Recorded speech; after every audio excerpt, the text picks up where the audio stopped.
You know, one of the most important tools that you need in life to be financially successful is financial management. And this is true whether you're earning 30,000, 50,000, or even 200,000 pounds a year. If you don't nail this, it can really impede your ability to live the life that you want. I have a saying here on the channel that goes, money is a tool, life is for living, because money is there really to fund the life that we want. And many of us want freedom, we want choice, we want the ability to live a life of balance and not having to work to the point where it feels unfulfilling. And if you're like me, you probably haven't been taught any of this stuff in school. I definitely didn't get it at home. And you know, when I was 18, 19 years old, I didn't understand budgeting to the point that I got my first job and didn't understand I needed a budget to pay my rent. That ended up with me being homeless, living on the streets. And so for the past maybe 10 years specifically, I've implemented a budgeting strategy that has transformed my financial landscape, and it's allowed me to get to a position where I have financial security, financial freedom. And that's what I want to share with you in this video today. I'm going to share with you the tool that I have been using for the past 10 years. You can download it for free in the description down below. But first, I just want to talk you through the framework so that the demo that I'm going to walk you through in a minute actually makes sense. Now, there are lots of systems, strategies, philosophies, methods in which you can budget. My one doesn't break the mold in any way, shape or form or do anything new or innovative. But what it does do, and what I found worked for me, was stripping it back and making it really, really simple. So let me just explain the framework. Now, for me, fundamentally, I love to budget in 3 distinct silos, right? So the first one is all about my essentials. So what do I have to pay? Mortgage, gas, electric, Sky, anything that is committed. So where you've got a contract in place where you have to make the payment. So this will include things like car finance, personal loans, credit cards as well. Now, once I've taken care of that silo, we move on to the second silo, or the second pot, which is your non-essentials. And your non-essentials will include things like subscriptions, Amazon Prime, Netflix, gym memberships, any magazine or forum or group subscriptions that you have, they would fall in there. Your non-essential part of your budget is effectively the things that you enjoy, that gives you that ability to maybe have a little bit of balance. But if you were to fall on hard times, if you cancelled them, they wouldn't impact your ability to survive, right? So they're the additional things. Now, typically what I've experienced, and this is what I used to do, I used to budget based on just 2 pots. Your essentials, non-essentials. So I'd pay all of my essential bills and whatever was left over went into the essential pot, and I would just spend whatever that amount is. There was no structure there. It was when I started to advise people that I was like, okay, there is a pattern with all the wealthy people that I work with. They create a third pot. And the other pot, which is the third pot, I call it the other pot in my book, is for your future aspirations. Whether that be getting on the poverty ladder, starting to invest, building an emergency fund, getting out of debt, planning for a holiday of a lifetime, or planning for your kids' school fees. The other pot is where you make that happen. So that's the framework. 3 distinct pots. Now you will see that there is maybe some similarities between the 50, 30, 20 rule, because there are 3 pots within there. Within my system, what I'm talking about here is stripping it back and not being prescriptive with the numbers. So not essentially saying, well, the ideal place to be is 50% of your income on your essentials, then 30% on your non-essentials. Within my system, you have the freedom to make this up as you are. But I believe, and what has worked for me, is knowing that I have the ability to see what is in each of the silos gives me the ability to think with a clear head around, okay, where do I want this to be, in opposed to where does a system say I should be? Because the reality between going with a rigid system and what you're facing on a day-to-day basis is very, very different. Particularly if you're living in a place like London, where rents could be 60, 70% of your income. For me, I felt a lot of pressure, and psychologically, I felt like I was failing if I wasn't meeting a particular number for a particular thing. So my idea is strip away all of that, look at your finances for what it is, and then decide based on what's in each silo, how you then assign money to, importantly, the third pot, which is the other pot. Let's jump on and just bring this to life in a demo, because I think once you see this, it will make more sense. So this is the worksheet that I've been using to structure my own personal finances for the past 10 years or so. And you can download this for free with the link in the description down below. Now, on the first tab, you have the setup. And within this, what you basically do is you put in your income streams. So if you've got one source of income, you'll put in the amount that you earn every single month on that. If you say had a side hustle, what you would do is pop in your side hustle and the amount that you earn from that. So just put £1,000 into this here. And then you have your essentials, right? So these are all the things that you have to pay. So again, it includes things like your rent or your mortgage, gas, electric, council tax, Sky, life insurance, things that you absolutely have to pay, car financing or personal loans, so on and so forth. Now you can add in quite a few here, but I've just added some here. So there's a good amount in this essential category. This is your non-essentials. Again, will be things like your subscriptions to Spotify, Odeon, gym. You can allow yourself a budget for things like eating out, which I do strongly encourage people to do. We'll talk about that a little bit later on. Amazon, haircuts, you will pop anything that you would have or class as a non-essential in this area here. Now, when you go onto the main sheet, so this is your monthly overview, what it's going to do is give you a clear idea of what you've allocated to each of the pots. So again, much like I said before, with the 50, 30, 20 rule, yes, you can kind of like flex it and you can, make the numbers what you want to. But for me personally, it just felt like if I didn't meet that prescribed number, I felt like a failure. Within this approach here, you simply pop in all of your essentials and your non-essentials. And what it does is it calculates what proportion of your income you're spending on things like your essentials and your non-essentials. And like we said earlier, your third pot is the most important pot of all, because this is where you can start to build towards your financial goals, your life goals. Now I've put in some details here, but let me just take these out, right? So in this example right here, I'll just do that 1 second. Let's just take these out, okay?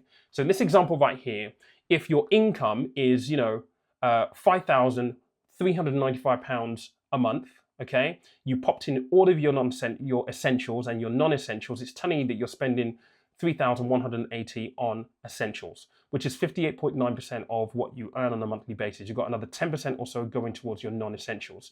Now, when you think about things like holidays, right, I would say add that into your non-essentials, particularly if you have enough disposable income. So what this sheet also does, it tells you your total spend, but it tells you how much you're spending in total in comparison to your income.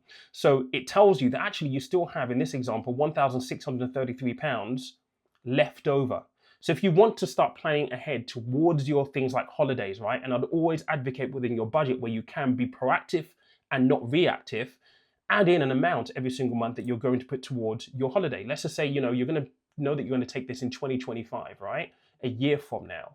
And it's going to cost you £2,000. Well, how much do you need to save towards it? Let's just say you assign that and just say, it's £220, right? So you assign it. And that will then change in terms of the dial, in terms of how much you're now spending on your non-essentials. Eating out. If you really enjoy eating out and that's your treat, if you've got enough disposable income, assign an amount to it. Be proactive, not reactive with your finances, because this allows you to structure things. And the reason why this is important is because when it comes to this pot right here, you might want to buy a house, you might want to start investing, you might want to pay off your debt. You're not going to know what money you have available until you see these numbers. And what this tells us within this budgeting approach is, well, you're only at this point in time, based on the fact that you're paying all of your essentials off, and you've got your non-essential, which includes eating out and holidays, future things that you really want to do, you still have £1,400 left over because you're only spending 73% of your income. Now, this will look differently for people based on how much you earn on a monthly basis. But the premise is you're going to get a really early view of what you have in disposable income. And I'll talk about if you haven't got disposable income in a moment. But in this instance, 1,400 quid. Now, let's just say, you want to build an emergency fund, you allocate some money towards your emergency fund, and let's just say, you know what, I'm going to put £300 a month towards my emergency fund. This then changes, tells you that actually this allocation of £300 is only 5.56% of what you earn on a monthly basis. Now, you could say for investments, you want to invest, £350 a month. It will change.